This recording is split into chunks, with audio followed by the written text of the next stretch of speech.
नमस्कार दोस्तों, एक बार फिर से स्वागत है आप सभी का हमारे YouTube चैनल ओम भक्ति स्टोरी में। दोस्तों, आज हम सुनाएंगे आपको अमर स्वाग की कहानी।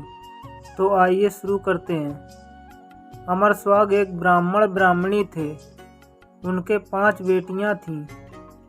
पांचों बेटियां विधि विधान से देवादिदेव महादेव व माँ पार्वती का विधि पूर्वक पूजन कर अमर स्वाग की कथा सुनती थीं। पूजा के समय चारों बेटियां दीपक जलाती तो पूजा पूर्ण होने तक जलता रहता था, परंतु 5वीं बेटी का दीपक कहानी सुनने से पहले ही बड़ा हो जाता था।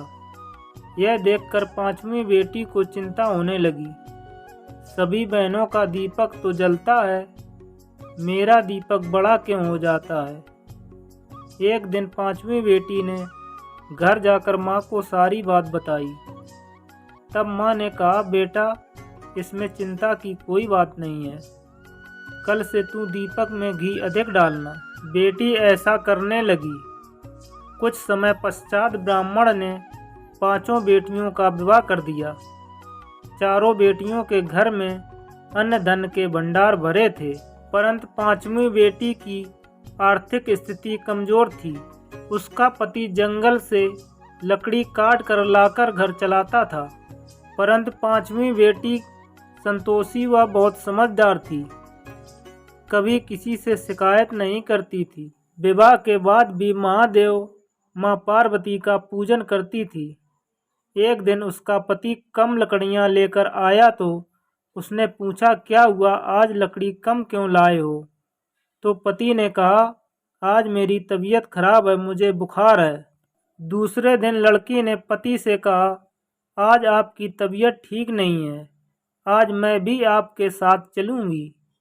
उसने सास ससुर से आज्ञा लेकर पति के साथ चल पड़ी। जंगल में पति की तबीयत खराब हो गई और पति की मृत्यु हो गई। जंगल में अकेली थी, कोई मदद के लिए नहीं था। पति का सिर गोद में रखकर विलाप करने लगी। रोते रोते शिव पार्वती जी को पुकारने लगी, हे महादेव, हे माँ पार्वती, मैंने सदैव आपका ध्यान पूर्वक पूजन किया है। आपके सिवा मेरा कोई नहीं है। मैं घर जाकर अपने बूढ़े सास ससुर को क्या जवाब दूंगी। लड़की का विलाप और सच्ची भक्ति देखकर माँ पार्वती ने कहा, हे प्राणनाथ, इस निर्जन जंगल में हमें कौन पुकार रहा है, हमें उसकी रक्षा करनी चाहिए। माँ पार्वती ने पूछा, लड़की, क्या हुआ है, तुम क्यों रो रही हो।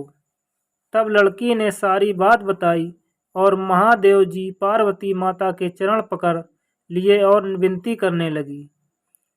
उसकी पूजा भक्त से प्रसन्न होकर उसके पति को जीवन दान दिया और आशीर्वाद दिया कि जो कोई भी सुहागन स्त्री श्रद्धा भक्ति से अमर स्वाग की शिव पूजन कर कथा सुनेगी, वह सदैव अखंड सौभाग्यवती रहेगी। उसके सुख संपत्ति अन्न धन के भंडार सदैव भरे रहेंगे। जय हो महादेव की, जय माँ पार्वती की। तो दोस्तों, अगर हमारी कहानी पसंद आई हो तो हमारे चैनल को सब्सक्राइब करें, वीडियो को लाइक करें, शेयर करें, कमेंट करें। धन्यवाद।